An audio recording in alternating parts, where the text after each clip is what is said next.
우리는 지난주에 우리의 믿음이 헛되지 않은 것은 예수 그리스도께서 부활의 몸을 입으셨기 때문이다 라고 살펴보았습니다.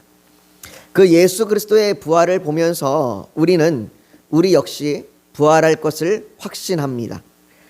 그리고 이런 확신은 우리의 인생이 죄의 결과인 사망으로 끝나지 않고 사망을 이기고 죄의 권세를 이겼음을 알게 합니다.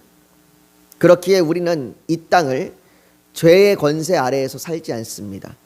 우리는 이 땅을 그리스도 안에서 살아갑니다. 죄의 권세 아래에서 살지 않는다는 것은 반대로 그리스도의 은혜 안에서 산다는 말이 됩니다. 에베소서 2장 3절은 말합니다. 전에는 우리도 다 그 가운데서 우리의 육체의 욕심을 따라 지내며 육체와 마음에 원하는 것을 하여 다른 이들과 같이 본질상 진노의 자녀이었더니, 이것이 죄의 아래, 그 죄의 권세 아래에 있는 자들의 모습입니다. 죄의 권세 아래에 있는 자들의 모습이 어떤 모습이냐면 육체의 욕심을 따라 육체와 마음에 원하는 것을 하는 것, 이것이 죄의 권세 아래에 있는 겁니다. 뭐 이렇게 막 악하게 사는 것, 악한 자들의 모습을 보이는 것이 그래야만 죄의 권세 아래에 있는 것이 아니라 내가 원하는 대로 사는 것, 내 뜻대로 사는 것, 내 마음대로 사는 것, 내가 하고 싶은 것을 하며 살아가는 것, 내 인생의 목적이 나의 원함을 이루며 사는 것, 이것이 죄의 권세 아래 살아가는 삶의 모습입니다. 그런데 4절과 5절에, 그 뒤에 4절과 5절에는 이렇게 얘기합니다. 긍휼이 풍성하신 하나님이 우리를 사랑하신 그 큰 사랑으로 인하여 허물로 죽은 우리를 그리스도와 함께 살리셨고 너희는 은혜로 구원을 받은 것이라 라고 말합니다.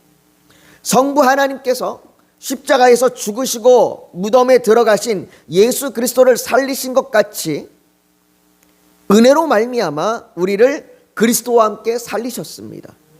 다시 말해 예수 그리스도께서 부활하신 것과 같이 죄와 허물로 죽은 우리를 다시 새 생명으로 살리셨습니다. 우리는 그 새 생명으로 이 땅을 그리스도 안에서 살아가는 것이고 장차 영광의 부활의 몸으로, 그 부활의 몸으로 우리는 그리스도 안에서 살아갈 것입니다. 그래서 예수님께서 나는 부활이요 생명이니 나를 믿는 자는 죽어도 살겠고 무릇 살아서 믿는 자는 영원히 죽지 아니하리니 이것을 내가 믿느냐라고 말씀하시는 것입니다. 예수님께서 부활을 말씀하신 건 장차 우리가 주님이 다시 오시는 날 그 부활을 말하는 것이 아니라 우리가 그리스도 안에서 새 생명으로 살아가는 것에서부터 우리가 장차 주 앞에 주 안에서 영원히 살 것, 그 모든 것을 말씀하시는 겁니다. 그렇게 이 땅을 새 생명으로 살아가는 그리스도인은 에베소서 2장 10절에 우리는 그가 만드신 바라 그리스도 예수 안에서 선한 일을 위하여 지으심을 받은 자니 이 일은 하나님이 전에 예비하사 우리로 그 가운데 행하게 하려 하심이라 라고 그리스도 예수 안에서 지으신 목적대로 선한 일을 행하며 살아가는 것이라고 말합니다. 이게 새 생명을 입은 우리의 살아가는 그 삶의 방향이요 목적입니다. 그러니 그리스도인이 예수 그리스도의 부활을 믿으며 부활의 신앙으로 살아간다면 마땅히 하나님께서 우리를 만드신 목적대로 하나님의 영광을 위하여 살아가야 합니다. 그게 우리의 선한 일입니다. 그런데 우리는 어떻게 예수 그리스도 안에서 우리가 다시 살 것을 확신할 수 있습니까? 내가 부활할 거다라는 것을 우리는 어떻게 그렇게 확신할 수 있습니까? 어떻게 예수 그리스도의 부활이 우리의 부활에 대한 보장이 될 수 있습니까? 그 보장이 없다면 우리가 새 생명으로 살아가는 것이 우리에게 무슨 의미가 있겠습니까? 그냥 막연히 예수님께서 부활하셨으니까 우리도 부활하지 않을까 하는 그런 막연한 믿음일까요? 우리는 그런 막연한 믿음으로 우리의 부활을 확신하는 것이 아닙니다. 예수님 부활하셨으니까 우리도 그냥 당연히 부활하겠지, 그냥 이렇게 얘기하는 것이 아니라 성경이 우리가 확실히 부활할 수 있음을, 보증함을 얘기해 주고 있습니다. 바울은 이에 대해 오늘 본문 20절에 이렇게 얘기합니다. 우리 20절을 같이 한번 읽어볼까요? 20절을 같이 읽습니다. 시작. 그러나 이제 그리스도께서 죽은 자 가운데서 다시 살아나사 잠자는 자들의 첫 열매가 되셨도다. 여기에 첫 열매라고 말하는 이 말은 구약의 율법의 제사에서 우리가 그 제사를 드릴 때에 소산물의 첫 열매를 드리잖아요. 그 소산물의 첫 열매를 드리거나 또는 가축의 첫 새끼를 바치고 또는 내 장자를 바치는 것처럼 그렇게 처음 것을 드릴 때 사용하는 용어입니다. 이 용어는요, 처음이다라고 하는 그런 그냥 처음을 의미하는 첫 번째를 의미하는 그런 의미만 포함되는 의미만 있는 것이 아니라 이 말은 시작부터라는 뜻을 가지고 있습니다. 그러니까 단순히 처음 이것만 얘기하는 게 아니라 이것부터라는 거예요. 시작부터라는 겁니다. 그래서 바울은 고린도전서뿐만 아니라 그의 여러 서신서에 보면 이 첫 열매라는 단어를 사용해서 시작된 일, 최초의 일의 사건 등을 말합니다. 대표적인 것이 고린도전서 16장인데요. 그 16장 15절에 보면 이렇게 얘기해요. 형제들아, 스데바나의 집은 곧 아가야의 첫 열매요라고 얘기합니다. 스데반의 집이 그 아가야 지역에 있는 첫 열매랍니다. 즉 스데바나로부터 시작해서 이제 아가야에 있는 믿는 자들이 생긴 겁니다. 또 로마서 16장 5절에도 말하기를 또 저의 집에 있는 교회에도 문안하라. 내가 사랑하는 에베네도에게 문안하라. 그는 아시아에서 그리스도께 처음 맺은 열매니라 라고 합니다. 에베네도가 바로 아시아 지역에 있는 첫 열매다라고 얘기하고 그 에베네도로부터 시작하여 아시아에 있는 많은 성도들에게 복음이 확산되었다. 그들이 예수 그리스도를 믿게 되었다라고 말하는 겁니다. 그렇게 복음을 받아들인 첫 열매, 그 첫 회심자들을 첫 열매다라고 말하는 거죠. 또 이 첫 열매라고 하는 것은 시작을 알릴 뿐만 아니라 그로부터 시작되었다라고 말할 뿐만 아니라 그 시작으로부터 해서 앞으로 이루어질 그 앞의 일에 대한 보증이 됩니다. 우리가 씨를 뿌리면 그 씨가 잘 심겨지고 자라서 많은 소출을 얻을 것, 많은 수확을 할 것을 보증해 주는 것처럼 그 첫 열매를 따서 이 첫 열매를 딴 것이 앞으로 이루어질 많은 그 수확물을 보증해 주는 것처럼 첫 열매는 앞으로 이루어질 많은 열매들에 대한 보증입니다. 그래서 바울은요, 로마서 8장 23절에 그뿐 아니라 우리 곧 성령의 처음 입은 열매, 성령의 처음 익은 열매를 받은 우리까지도 속으로 탄식하여 양자될 것 곧 우리 몸의 속량을 기다리느니라 라고 말합니다. 다른 말로 얘기하면 우리 몸의 속량, 우리의 구속이 확실히 수확될 거다라는 얘기입니다. 성령의 첫 열매가 우리 안에 들어올 때에 그 성령의 첫 열매가 우리의 구원이, 우리의 구속이 확실함을 보증해 준다라고 말하고 있는 겁니다. 이처럼 하나님께서는요, 예수 그리스도를 다시 살리실 때에 잠자는 자들의 첫 열매로 삼으셨습니다. 그로 말미암아 첫 열매로부터 부활이 시작되어 앞으로 그를 믿는 모든 자에게 나타날 부활을 보장하는 것입니다. 그래서 바울은 오늘 본문 21절에 사망이 한 사람으로부터 말미암았으니 죽은 자의 부활도 한 사람으로 말미암는도다라고 말합니다. 바울은 모든 인류의 운명이 이 두 사람에게 달려 있다라고 말합니다. 이것이 성경 전체를 관통하는 핵심입니다. 하나님께서는 이 두 사람을 인류의 대표로 두셨습니다. 이 두 사람이 누구냐? 첫째 아담, 하나님이 처음 창조하셨던 첫째 아담이고, 두 번째는 둘째 아담이다라고 부르기도 하고 마지막 아담이라고도 부르기도 하는 예수 그리스도이십니다. 이 첫째 아담으로부터 죄가 들어오고 모든 사람은 사망에 이르게 되었습니다. 둘째 아담이라고도 부르고 마지막 아담이라고도 부르는 이 예수 그리스도로부터 말미암아 부활이 시작되고 그를 믿는 모든 자들이 부활을 얻게 됩니다. 그래서 바울은 22절에 아담 안에서 모든 사람이 죽은 것 같이 그리스도 안에서 모든 사람이 삶을 얻으리라 라고 말하는 겁니다. 아마도 어떤 분들은 이것이 불공평하다라고 말하는 분들도 계실 겁니다. 어떤 것이 불공평하냐? 왜 아담이 진 죄로 인해서 우리가 죄인이 돼야 되고, 왜 아담이 진 죄 때문에 내가 사망에 이르게 되었냐라고 그렇게 불공평하다고 말하는 분들도 계실 겁니다. 선악과를 따먹은 건 아담이 한 거지 우리가 한 것이 아닌데 왜 우리가 죄인이 되어야 하냐라고 말할지도 모르겠습니다.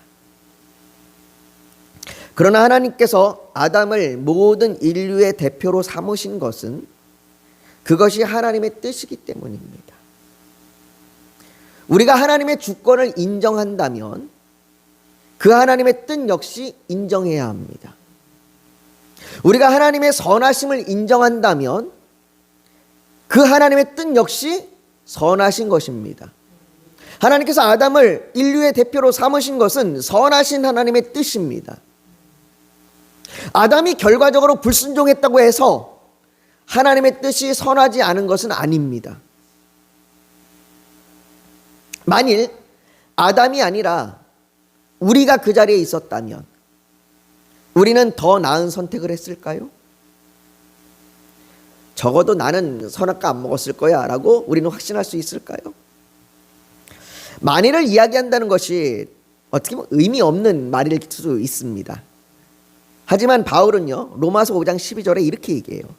그러므로 한 사람으로 말미암아 죄가 세상에 들어오고 죄로 말미암아 사망이 들어왔나니 이와 같이, 즉 아담이 행한 것 같이 모든 사람이 죄를 지었으므로 사망이 모든 사람에게 이르렀느니라 라고 말합니다. 즉 다시 말해 아담과 같이 모든 사람이 죄를 지었다고 말합니다. 아담이 아니라 우리가 그 자리에 있었다고 해서 더 좋은 결과가 나타나지 않습니다. 왜냐하면 죄악 중에 있는 우리 역시 아담의 행동과 마찬가지로 똑같은 선택을 했을 겁니다. 그러나 무엇보다도 아담의 범죄로 말미암아 우리가 사망에 이르렀다는 것에 불공평하다라고 말하는 그 분들에게 깊이 생각해야 될 것, 주목해야 할 것은 하나님께서 이것과 같은 방식으로 모든 믿는 자들을 구원하셨다는 겁니다. 만일 하나님, 아담이 우리의 대표가 된 것이 불공평하다라고 말하는 분들은 복음을 향하여 복음이 불공평합니다라고 말하는 것과 같습니다. 왜 그렇습니까? 복음이 무엇이기에 그렇습니까? 복음은 값없이 은혜로 받은 겁니다. 다시 말해 내가 한 게 아닙니다. 복음은 내가 이룬 것이 아닙니다. 십자가에서 모든 죄와 저주를 받으시고 죽으신 것은 예수 그리스도입니다. 무덤에서 다시 살아난 것은 내가 아닙니다. 예수 그리스도입니다. 그러나 하나님께서는 예수 그리스도께서 행하신 그 일로 나에게 생명과 부활을 주었습니다. 왜 오늘 이 바울이 부활에 대해서 얘기하면서 왜 첫째 아담인 그 아담의 죄에 대해서 말하고 있느냐? 왜 부활에 대해서 얘기하면서 아담으로 말미암아 모든 사람이 죄가 이르렀다는 얘기를 하고 있느냐? 그것과 같이 예수 그리스도로 말미암아 우리에게 부활이 이르렀다라고 하는 것을 확신하기 때문에 얘기하는 겁니다. 예수 그리스도께서 당하신 고난과 죽음과 부활을 우리의 고난과 죽음과 부활로 하나님은 여기시는 겁니다. 그렇기에 아담 안에서 모든 사람이 죽은 것 같이 그리스도 안에서 모든 사람이 삶을 얻습니다.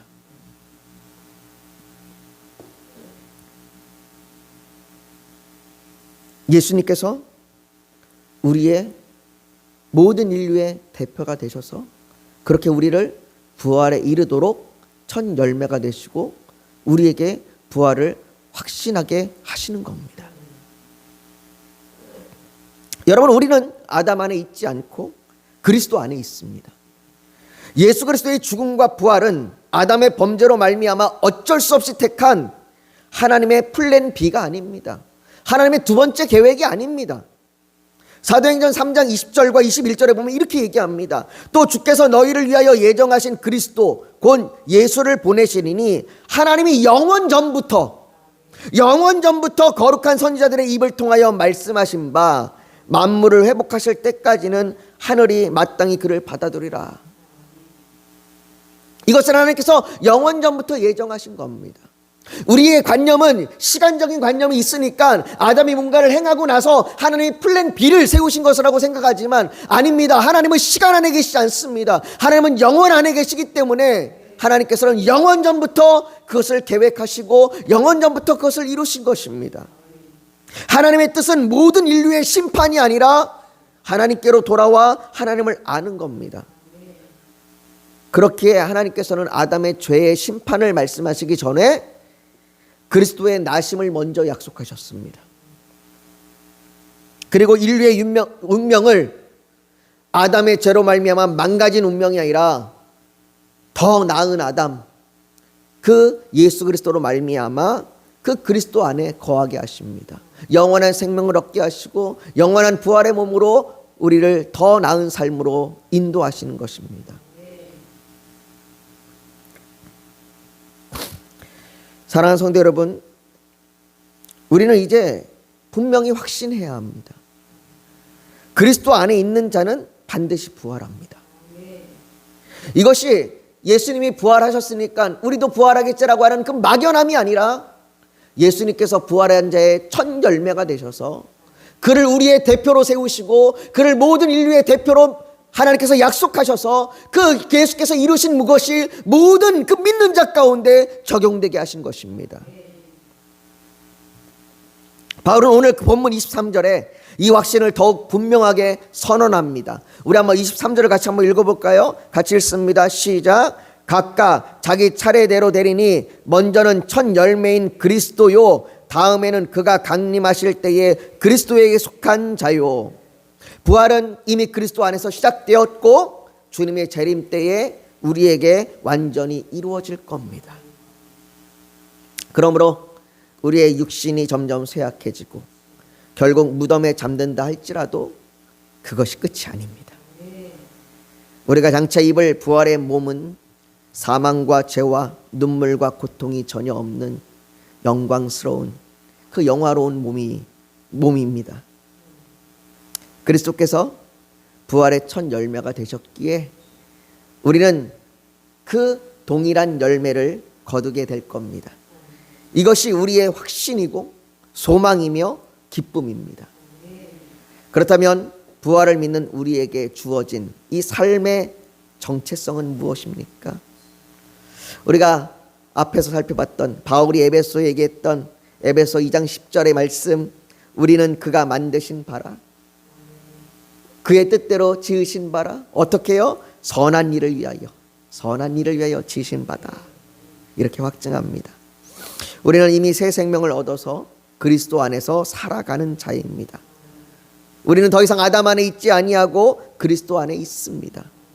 더 이상 죄의 종이 아니라 은혜의 통치를 받는 하나님의 자녀입니다. 그렇게 우리의 삶은 부활을 향한 삶이며 하나님께서 예비하신 선한 일을 따라 걷는 삶입니다. 세상은 여전히 사망의 권세 아래 흔들리고 절망과 두려움이 우리를 붙잡으려 합니다. 그러나 성도는 다른 길을 걷습니다. 부활에 대한 소망, 그리스도 안에서 이미 시작된 생명의 능력, 그것으로 우리는 오늘도 살아갑니다. 이 부활의 소망은 우리를 이 현실에서 도피하게 하는 그런 환상이 아닙니다. 오히려 이 순간 더욱 담대하게 믿음으로 서게 만드는 능력입니다.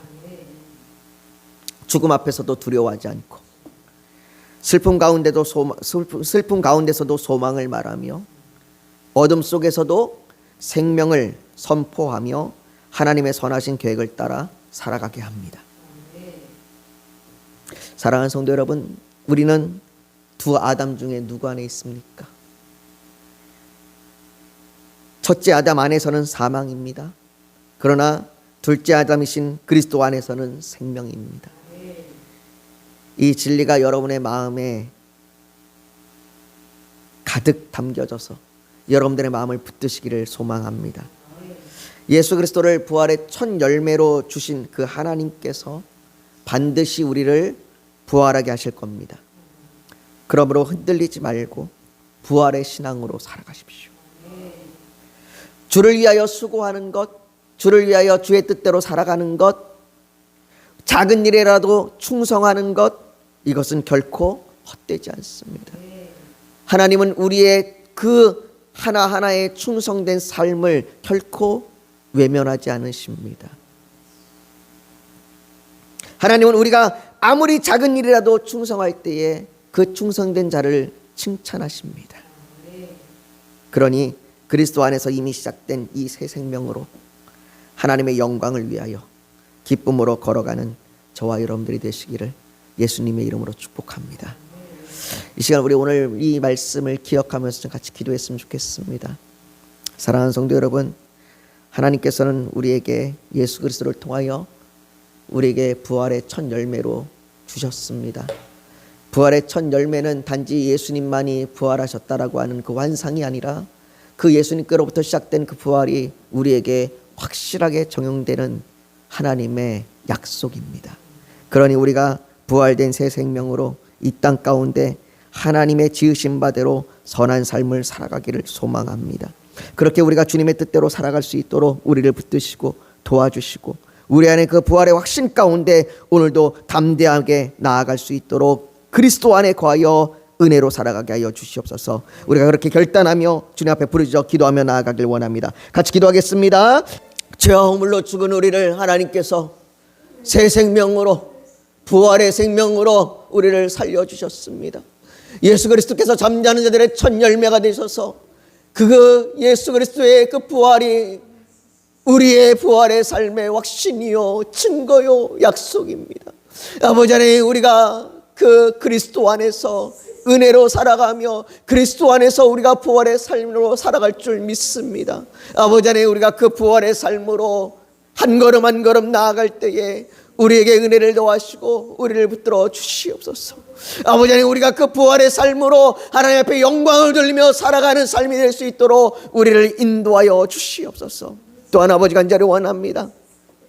아버지, 우리 교회를 붙들어 주셔서 이 교회가 그 하나님을 갈망하고 하나님을 찾는 자들이 모이게 하여 주시고 그 주님 앞에 예배하게 하여 주시옵소서. 아버지 하나님, 이곳에 임재하여 주셔서 이곳에 하나님의 그 부흥의 놀라운 역사가 임하게 하여 주시옵소서. 아버지, 평양의 그 부흥의 역사가, 오순절의 그 부흥의 역사가 아버지 이곳 가운데 임하게 하여 주시옵소서. 또한 아버지 간절히 원합니다. 하나님을 예배하는 자들이 주를 만나게 하여 주시고 하나님을 간절히 찾는 자들이 하나님을 만나게 하여 주시옵시고 그 하나님의 뜻 안에서 믿음으로 살아가게 하여 주시옵소서. 아버지 하나님, 우리 성도들이 어떤 저주의 형편 가운데 있던지 간에 아버지 하나님, 오직 크신 하나님을 바라보며 나아가는 믿음을 허락하여 주시옵소서. 아버지, 그 믿음이 흔들리지 않게 하여 주시옵시고 그 믿음 가운데에 아버지 하나님, 우리의 삶의 모든 문제를 주 앞에 올려드리며 아버지, 우리가 절망과 낙심이 아니라 기쁨과 즐거움으로 우리가 살아가게 하여 주시옵소서. 하나님은 우리를 살리시는 분이시오, 하나님은 우리를 고치시는 분이시오, 하나님은 우리를 회복시켜 주시는 분이시오, 하나님의 뜻은 우리를 선한 길로 인도하시는 분이시오, 하나님의 뜻은 화평과 평안과 즐거움이라 말씀하셨사오니 아버지 하나님, 우리를 그의 하나님의 뜻대로 우리를 인도하여 주시옵소서. 아버지 하나님, 그래서 고통 중에 우리를 건지시고 절망 중에 우리를 붙드시고 아버지 하나님, 우리의 슬픔 중에 우리의 눈물을 닦아 주시옵소서.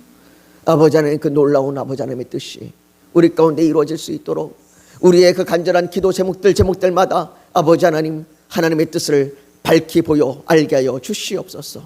아버지, 또한 선교사님들에게 힘을 주시고 그 선교사님들의 사역을 통하여 그 나라와 그 민족 가운데 하나님의 영광이 나타나며 예배가 울려 퍼지게 하여 주시옵소서.